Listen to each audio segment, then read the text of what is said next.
সুপ্রিয় ষষ্ঠ শ্রেণীর শিক্ষার্থীরা, তোমাদের গণিত বইয়ের অধ্যায় ১ স্বাভাবিক সংখ্যা ও ভগ্নাংশ, সেখানে আমরা ১.২ অনুশীলনীর ১ থেকে ৭ পর্যন্ত যতগুলো অঙ্ক রয়েছে আজকের ক্লাসে আমরা সবগুলো অঙ্কের সমাধান শিখব। শিক্ষার্থীরা, ক্লাসটি শুরুর পূর্বে তোমাদের সবার প্রতি একটা রিকোয়েস্ট থাকবে, তোমরা যারা এই চ্যানেল নতুন অবশ্যই চ্যানেলটি সাবস্ক্রাইব করে রাখবা, আর যারা করেছো তাদেরকে অসংখ্য ধন্যবাদ। শিক্ষার্থীরা, এখানে প্রথমে ১ নম্বরের অঙ্কে বলা হয়েছে ৩০ থেকে ৭০-এর মধ্যে মৌলিক সংখ্যাগুলো লেখো। কি বলা হয়েছে? মৌলিক সংখ্যা। আচ্ছা, তোমরা কি মৌলিক সংখ্যা চিনো? মৌলিক সংখ্যা হচ্ছে যেই সংখ্যাকে কখনো তুমি উৎপাদক বিশ্লেষণ করতে পারবে না, বা এক ছাড়া অন্য কোনো উৎপাদক নেই। আমি যদি আরও সহজভাবে বলি, অর্থাৎ ওই সংখ্যাকে কখনো ভাগ করা যাবে না, সেই সংখ্যাগুলোকে কি বলা হবে? মৌলিক সংখ্যা। আর মৌলিক সংখ্যা কিন্তু ১ না, ২ থেকে শুরু হয়। তাহলে তুমি বলবে স্যার ২ হচ্ছে একটা মৌলিক সংখ্যা, ২কে কখনো ভাগ করতে পারবো না, ৩কে ভাগ করা যাবে না, ঠিক আছে।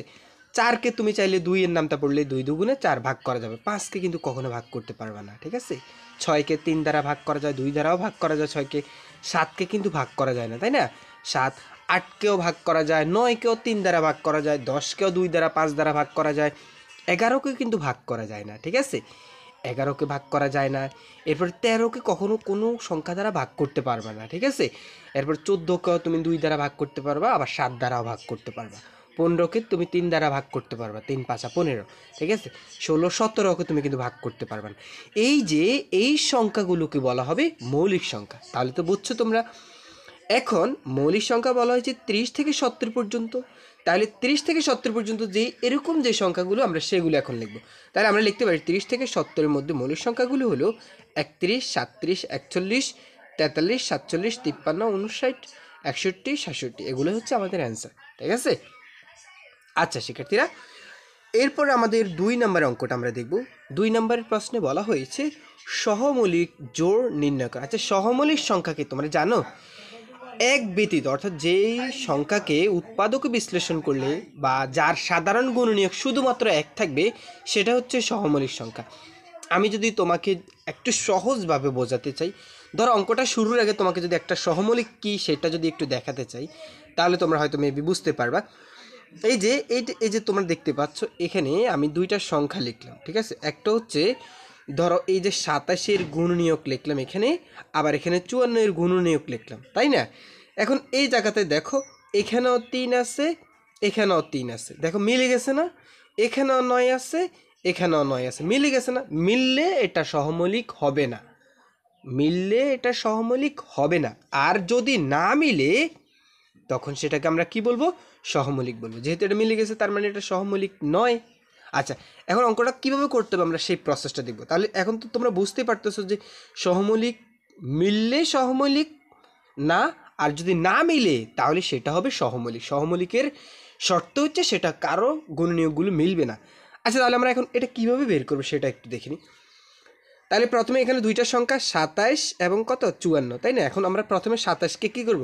লিখবো এখানে যে ২৭ ও ৫৪-কে মৌলিক উৎপাদকে বিশ্লেষণ করে পাই, এটা লিখবো। লিখি, তোমরা তো জানো এটা কীভাবে ভেঙে লিখতে হয়। ধরো আমরা ২৭কে যদি ভেঙে লিখি, তুমি ২৭কে প্রথমে ২ দ্বারা ভাগ করার চেষ্টা করবা। ২ দ্বারা তো ভাগ করতে পারবে না ২৭কে, তো ৩ দ্বারা, প্রথমে ২, তারপরে ৩, তারপরে ৪, তারপরে ৫, এভাবে ক্রমান্বয়ে যাবে, ঠিক আছে। তো প্রথমে তুমি ২ দ্বারা ট্রাই করতেছো, যায় না। ৩ দ্বারা ট্রাই করছো, ২৭কে ৩ দ্বারা ভাগ করলে কত? ৩ নং ২৭, মানে ৯ হবে। আবার ৯কে তুমি ৩ দ্বারা ভাগ করো, ভাগ করলে কত হবে? ৩ হবে। তার মানে এই যে তুমি যে ভাঙানোর প্রসেসটাতে তুমি বুঝছো, ঠিক আছে। সেম একইভাবে তুমি এই যে ৫৪ সংখ্যাটাও নিবা, ঠিক আছে। ৫৪কে তুমি প্রথমে ২ দ্বারা ট্রাই করবা, ২ দ্বারা ভাগ যায় কিনা সেটা দেখবা, ২৭ হবে। ২৭কে আবার ২ দ্বারা ভাগ করবা, যায় না। ২ দ্বারা না গেলে কী করবে? ৩, ৩ দ্বারা না গেলে ৪, তো ৩ দ্বারা ভাগ করবা, ৩ দ্বারা ভাগ যায়, তাহলে কত হবে? ৯। আবার ৯কে তুমি ৩ দ্বারা ভাগ করলে ৩ ৩কে ৯, তাহলে বুঝছো তো এটা, ঠিক আছে। আমি যদি আরও ধরো ২৪কে যদি ভেঙে লিখি, একটু দেখাচ্ছি তোমাদেরকে। ২৪কে যদি ২ দ্বারা ভেঙে লিখি, তাহলে কত? ১২ দুগুণে ২৪। এবার ১২কে আবার ২ দ্বারা ভাগ করবো, ১২কে ২ দ্বারা ভাগ করলে কত হবে? ৬। ৬কে আবার ২ দ্বারা ভাগ করবো, ৬কে ২ দ্বারা ভাগ করলে কত? ৩, তাই না? এই যে এই সংখ্যাগুলো, এটাই হচ্ছে মৌলিক উৎপাদক বিশ্লেষণের বিষয়টি। আচ্ছা, আমরা মৌলিক উৎপাদক বিশ্লেষণ বুঝলাম। এখন এই যে মৌলিক উৎপাদকের এখানে কি পেলাম? মনে রাখবে সবসময় ১ তোমাকে লিখতে হবে, প্রত্যেকটা সংখ্যার সাথে ১ আছে। তাহলে এখান থেকে ৩ লিখবো, ৩ লিখবো, ৩ লিখবো। এই যে ১, ৩, ৩, ৩। আর এখান থেকে কি পাইছি? এখানে কি পাইছি? এখানে পাইছি ২, ৩, ৩, ৩। আর সাথে তো ১ লিখতে হয়, এই যে 1 2 3 3 3। এই সংখ্যাগুলো আমরা এখানে লিখলাম এই জায়গায়, আর এই সংখ্যাগুলো পাশের সংখ্যাগুলো এই জায়গায় লিখলাম, ঠিক আছে? এই দুটো সংখ্যা লিখলাম। এখন এটা তো মৌলিক উৎপাদক বিশ্লেষণ করলাম, কিন্তু আমাদেরকে এখান থেকে কী নির্ণয় করতে হবে? গুণনীয়ক নির্ণয় করতে হবে। কী নির্ণয় করতে হবে? গুণনীয়ক। সেক্ষেত্রে এটা কিন্তু খুব ইম্পর্টেন্ট। তোমরা কিন্তু এতক্ষণ যেটা করছো এটা কিন্তু সবাই পারবা, বাট যেই জায়গাতে তোমরা এলোমেলো হয়ে যাও বা ভুল করো সেটা তোমাদেরকে দেখাচ্ছি। একটু মনোযোগ দিতে হবে, ঠিক আছে? তোমরা একটু মনোযোগ দিতে হবে, তাহলে তোমরা বুঝতে পারবা, আদারওয়াইজ তোমরা বুঝতে কিন্তু পারবা না, ঠিক আছে? আচ্ছা দেখো শিক্ষার্থীরা, একটু মনোযোগ দিবে তোমরা, আমি তোমাদেরকে একটু দেখাচ্ছি বিষয়টা। ওকে, তো এখান থেকে এটা কিভাবে আমরা এই যে 27-এর গুণনীয়ক, তো তুমি বলছো স্যার এটা আপনি লিখলেন দা আরেকটা, আবার এখানে স্যার 54-এর মৌলিক উৎপাদকগুলো আপনি লিখলেন একলা, কিন্তু এখানে লিখলেন আরেকটা। আচ্ছা এটা কিভাবে তৈরি করছে? এটাই টাফ। এটা যদি তোমরা একটা বুঝতে পারো সবগুলো পারবা। সহজ আছে। কিভাবে? ধরো তুমি প্রথমে দুইটা সংখ্যা গুণ করবে, ঠিক আছে? কিভাবে? তুমি যদি প্রথমে তো 1 লিখতে হয়, এটা তো বুঝছো, 1 তো সকল সংখ্যারই গুণনীয়ক, এটা সকল সংখ্যা। এরপর দুইটা সংখ্যা করে গুণ করবে, দুইটা সংখ্যা, প্রথমে দুইটা সংখ্যা। চলো আসি আমরা দুইটা সংখ্যা, এই 1 দ্বারা 3কে গুণ করো। 1 তো লিখছো, ঠিক আছে? 1 দ্বারা 3কে গুণ করো। 1 দ্বারা 3কে গুণ করলে কত হবে? 3 একে 3, তাহলে হ্যাঁ এটা লিখলাম। আবার 1 দ্বারা তুমি এই 3কে গুণ করো, তো 3 একে 3, তুমি তো এই জায়গায় অলরেডি 3 লিখে ফেলছো, তাই না? তাহলে আর 3 লেখার দরকার না। আবার তুমি 1 দ্বারা এই 3কে লেখো, গুণ করো, আবারও 3 একে 3, তা 28। এটা তো তুমি ক্লিয়ার। এরপরে তুমি সেম এবার কি করবা? এই 3 দ্বারা পরবর্তী কাজ, এই 3 দ্বারা এবার 3কে গুণ করো। 3 3 গুণ করলে কত? 9। আচ্ছা 9 লিখলাম। আবার এই 3 দ্বারা আবার এই 3কে গুণ করো, 3 3 গুণ করলে 9। তো এটা তো একবার লিখলে চলবে, আর লেখার দরকার নেই, ঠিক আছে? এবার আসো তুমি এবার এই 3 দ্বারা গুণ করো, ঠিক আছে? এই 3 দ্বারা দাঁড়াও, এখান থেকে আমি যদি এখান থেকে দেখাই তোমাদেরকে বুঝতে পারবো তোমরা। এই 3 দ্বারা এবার এই 3কে গুণ করো, তাহলে এই 3 দ্বারা এই 3কে গুণ করলে কত? 9 হয় না? এটা তো আমরা লিখলাম, এই যে এই জায়গায় 9 লিখলাম। একটা সংখ্যা একাধিকবার লেখার দরকার নেই, ঠিক আছে? দুইটা আমরা গুণ করলাম, এখন আমরা তিনটা গুণ করবো। তো ডান দিক থেকে এই 3টা সংখ্যা গুণ করবো, এই 3 এই 3 এই 3, তো 3টা সংখ্যা গুণ করলে কত? 3 3 9 না? এই যে 9 9 লিখবো, ঠিক আছে? 3 3 9, এটা তো সরি 3 3 9, 3 9 27, 3টা সংখ্যা গুণ করলে কত হবে? 27 হবে, ঠিক আছে? এই যে এইভাবে এই সংখ্যাগুলো আমরা নির্ণয় করলাম। আচ্ছা আমি আরেকটা দেখাচ্ছি, তাহলে তুমি আরও ভালোভাবে বুঝতে পারবা। ধরো 54-এর পরিবর্তে তো আমরা এই সংখ্যাগুলো পেলাম, ঠিক আছে? এখান থেকে পেলাম, এটা লিখলাম। বাট এখন তুমি প্রথমে তো 1 লিখছো, আচ্ছা ঠিক আছে 1 লিখলাম। তারপরে 1 দ্বারা 2কে গুণ করবা, 2 একে 2, ঠিক আছে? এটাও লিখলা। 1 দ্বারা তুমি 3কে গুণ করবা, 3 একে 3, এটাও তুমি লিখলা, ঠিক আছে? 1 দ্বারা তুমি আবার 3কে গুণ করলা, আবার ওই 3 একে 3, তো সমস্যা না, এটা লেখা দরকার। 1 দ্বারা তুমি আবার 3কে গুণ করবা, 3 একে 3। আচ্ছা এটা তো শেষ, ঠিক আছে? এ পর্যন্ত। এখন তুমি কি করবা? এবার তোমার পালা হচ্ছে 2 দ্বারা 3কে গুণ করবা, 3 দুগুণে 6। আচ্ছা ঠিক আছে, এখানে 6 লিখবা। আবার 2 দ্বারা 3কে গুণ করবা, 3 দুগুণে 6, ঠিক আছে? এটা তো লিখছো। 2 দ্বারা আবার 3কে গুণ করবা, 3 দুগুণে 6, এটাও লিখছো, ঠিক আছে? সহজ ছিল, তাই না? এখন তুমি কি করবা? স্যার এবার তো তাহলে আমাকে কি করতে হবে? এই 3 দ্বারা, এবার এই 3 দ্বারা এই 3কে গুণ করবা, 3 তারিখে কত? 9 লিখছো, ঠিক আছে?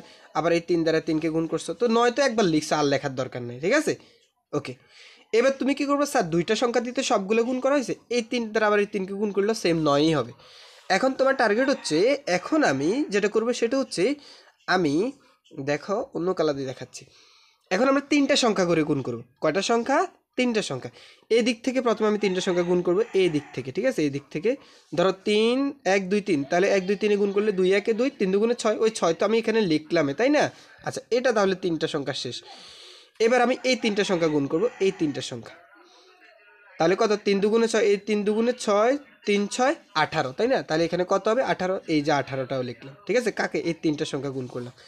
এরপরে দেখো আমরা যদি এই 3টা সংখ্যা গুণ করি, এবার এই 3টা সংখ্যা, শেষের 3টা সংখ্যা গুণ করি, তাহলে 3 তিরিকা 9, 3 তিরিকা 9, 3 9 27, তাই না? তাহলে এখন কত হবে? 27 হবে, ঠিক আছে? 3টা সংখ্যারও গুণ শেষ। এখন সর্বশেষ আমরা এবার সবগুলো সংখ্যা গুণ করবো, ঠিক আছে? দেখো ক্রমান্বয়ে কিন্তু বাড়তেছে গুণের ফলাফলটি।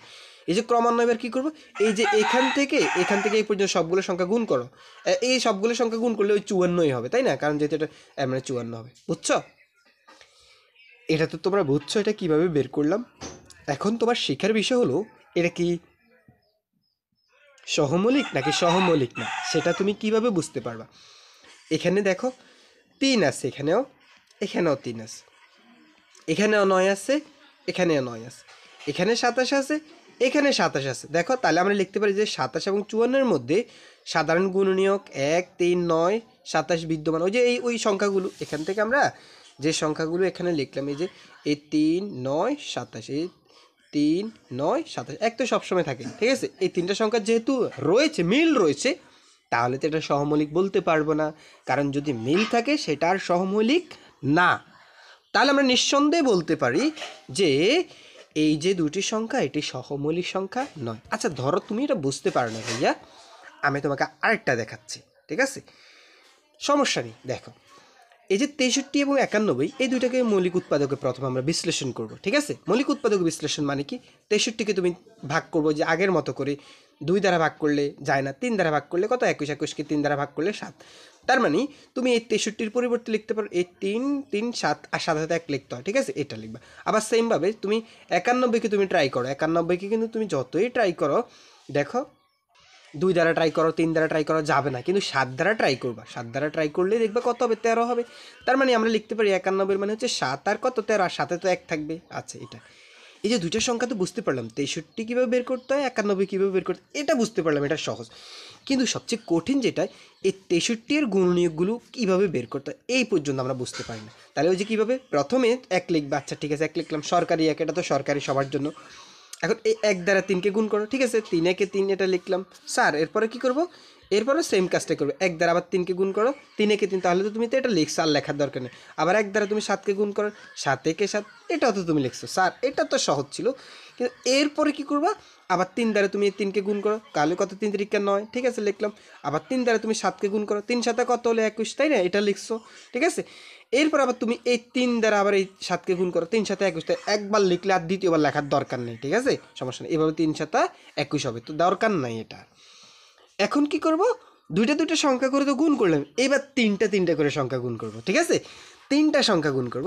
তাহলে দেখো ভাইয়ারা, এই যে 3টা সংখ্যা আমরা গুণ করব, প্রথমে এখান থেকে এই 3টা সংখ্যা গুণ করি, প্রথমে এই 3টা, 1 3 3, 1 3 3 গুণ করলে 3 একে 3, 3 3 9, এটা তো লিখলাম, এই যে ভাইয়া এই জায়গাতে 9 লিখলাম, তাহলে তার লেখার দরকার নেই, তাই না, এই জায়গাতে 9 লেখা আছে, ওকে। তাহলে এই 3টা, এবার ডান পাশের 3টা সংখ্যা আমরা গুণ করব, ঠিক আছে। এই যে এই 3টা সংখ্যা গুণ করব, তাহলে 3 3 9, 3 7 3 3 3 হচ্ছে 9, 9 আর 7 গুণ করলে 7 নং 63, তাহলে এটা পেয়ে গেলাম, ঠিক আছে, এটা কি পেয়ে গেলাম, এই 21 তো এটা তো পেয়েছি। এখন দেখো এই যে এই 63-র পরিবর্তে আমরা এই সংখ্যাগুলি লিখছি, দেখছো কীভাবে লিখলাম। আচ্ছা ধরো 91টা আসি, 91টা কীভাবে বের করছি, প্রথমে তুমি 1 দ্বারা, প্রথমে তো 1 লিখবা, এই যে 1, এটা তো সরকারি 1, এই যেখানে 1 লিখবা, ঠিক আছে, কোনো সমস্যা নেই। 1 দ্বারা 7কে গুণ করো, 7 লিখছো, ঠিক আছে, 7ও লিখছো। 1 দ্বারা 13কে গুণ করো, 13 লিখছো, ঠিক আছে। আচ্ছা দুইটা দুইটা করে সংখ্যা গুণ করা শেষ, এখন কি করবা, এখন তুমি এবার দ্বিতীয় সংখ্যা দ্বারা এই 7 দ্বারা 13কে গুণ করবা, 7 আর 13 গুণ করলে কত হবে, 91। এই যে এখন তুমি বলবা যে স্যার এখানেও 7 আছে, এখানেও 7 আছে, এখানেও কত আছে, আর কোনো মিল নেই, 7 তো মিল আছে নাকি, আর 1 তো সরকারি 1 এখানেও আছে, সরকারি 1 এটা এখানে আছে, সমস্যা নেই। তাহলে তুমি বলবা যে 63 এবং 91-এর মধ্যে সাধারণ গুণনীয়ক কত, 1 আর 7 না, এই যে 1 আর 7 মিল আছে না, তার মানে বিদ্যমান, সো এটা কিন্তু সহমৌলিক সংখ্যা নয়। আমরা নিঃসন্দেহে বলতে পারি কি এটা সহমৌলিক সংখ্যা না, ঠিক আছে ভাইয়া। একইভাবে তুমি এখানের অঙ্কগুলো সেম একইভাবে তুমি করবা। আমি এটাও যদি তোমাকে দেখাই, তুমি 199কে কত দ্বারা ভাগ করবা, 2 দ্বারা ভাগ করবে, 2 দ্বারা তো ভাগ যায় না, তার কত দ্বারা ভাগ করবা, 3 দ্বারা। 3 দ্বারা তুমি 199কে ভাগ করো, কত হবে 63, 63কে 3 দ্বারা ভাগ করো, কত হবে 21, 21কে 3 দ্বারা ভাগ করো, কত হবে 7। তার মানে এই 3 3 3 7 এগুলো এই জায়গায় লিখবা, আবার সেমভাবে এটার পরিবর্তে এই জায়গায় লিখবা, ওকে। এটা তো লিখতে পারছো, এটা সবাই পারবা, সবাই পারবা, কিন্তু তুমি যেটা ভুল করবা সেটা তোমাকে দেখাচ্ছে, ঠিক আছে। এখন দেখো ভাইয়া, এই যে তুমি এই যে এতের গুণনীয়কগুলো বের করতে তোমার কষ্ট হবে, কিভাবে বের করবা সেটা দেখাচ্ছি। ধরো 1 সরকারি 1 এটা লিখবা, ঠিক আছে, লিখলাম, কোনো সমস্যা নেই। 1 দ্বারা 3কে গুণ করবা, 3 একে 3, এটাও লিখছো। 1 দ্বারা 3কে গুণ করবা, একবার লিখলে হবে, আর লেখার দরকার নেই, 3 একে 3। 1 দ্বারা 3কে গুণ করবা, 3 একে 3। 1 দ্বারা 7কে গুণ করবা, 7 থেকে 7, তাই না ভাইয়া। এই পর্যন্ত কিন্তু আমাদের লেখা শেষ, এই পর্যন্ত, ঠিক আছে। এখন আমরা দুইটা দুইটা সংখ্যা করি, তাহলে প্রথমে 3 দ্বারা 3কে গুণ করব, কত হবে, 3 3 9, হ্যাঁ এটা ভাইয়া লিখলাম। 3 দ্বারা 3কে গুণ করব, কত হবে 9, ভাইয়া এটাও লিখলাম। 3 দ্বারা 7কে গুণ করব, 3 7 কত 21, ভাইয়া এটাও লিখলাম, ঠিক আছে না। এরপর ভাইয়া আমি কি করব, দেখো এখন আমরা এই এই 3 দ্বারা এটাকে গুণ করবো 9, এটা তো লিখলাম। আচ্ছা এই 3 দ্বারা 7কে গুণ করবো, 3 7 কত 21 না? হ্যাঁ 21 তো লিখলাম, সমস্যা নেই। এরপর আমি কি করব, এই 3 দ্বারা 7কে গুণ করবো, 3 7 21। এখানে তো সব জায়গায় 21 একবার মানে গুণ করলেই তো হবে, বারবার গুণ করতে হয় না। আচ্ছা এখন আমরা তিনটা করে সংখ্যা গুণ করবো। কয়টা করে? 3টা করে। কিভাবে করবা দেখো, তুমি এদিক থেকে প্রথমে 3টা সংখ্যা নাও, নিছো 1 3 3, তাহলে 1 আর 3 গুণ করলে 3 1 3, আবার 3 আর 3 গুণ করলে 3 3 9। সেটা তো তুমি এই জায়গায় লিখছো না ভাইয়া, তাহলে লেখার দরকার নেই। তাহলে তুমি এবার এই 3টা গুণ করো, এই 3টা গুণ করলে 3 3 9, 3 নং কত হবে ভাইয়া? 27 হবে না? এই যে 27 তুমি লিখছো। এবার এদিক থেকে তুমি 3টা গুণ করো, এদিক থেকে 27 তো তুমি লিখছো, এটা তো 27 লেখা হয়েছে।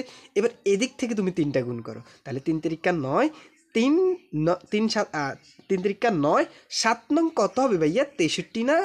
কত হলো? 63। তাহলে তুমি বুঝতে পারতেছো আমি কি করলাম বলো তো? আমি এই জায়গায় প্রথমে এদিক থেকে 3টা গুণ করে 27 লিখলাম, আবার এই জায়গাতে আমি যেটা করলাম এদিক থেকে 3টা গুণ করলাম, এদিক থেকে 3টা গুণ করলে কত হয়? 63। ঠিক আছে, 3টার গুণও শেষ। এখন কয়টা গুণ করব? 4টার গুণ। কয়টার? 4টার গুণ করব।